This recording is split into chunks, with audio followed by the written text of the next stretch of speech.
મારો કાનો હાલમાં દીકો જલ્દી નાઈ લે જલ્દી. આ ગંગા જળ માની લે મારો દીકરો. તને ખબર છે ને સવારમાં આજે હનુમાન જયંતિ છે. તારી માં મોડી ઉઠી.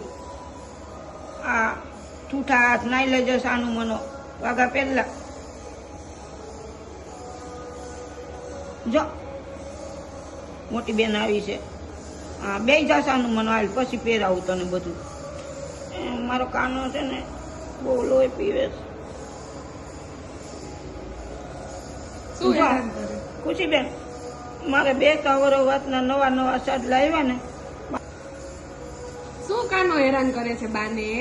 મારા કાના હાલમાં દીકરો માખણ મિશ્રી ખાવા જાય છે આજે. આજે આપણે અયોધ્યા નગરીમાં આવી ગયા. મારો દીકરો ઓલો વિજયભાઈ છે ને ઈ રામચંદ્ર છે ને તું કૃષ્ણ લા મારો દીકરો લા રામચંદ્ર ઈ આવશે હવે આજે. અમારા કનૈયા લા. અરે વાહ મારા હાવજીઓ કાનો તૈયાર થઈ ગયો હે? હજી બંટલી આ બધું કામ બાકી છે. ચંદન બંધન માં દીકરો.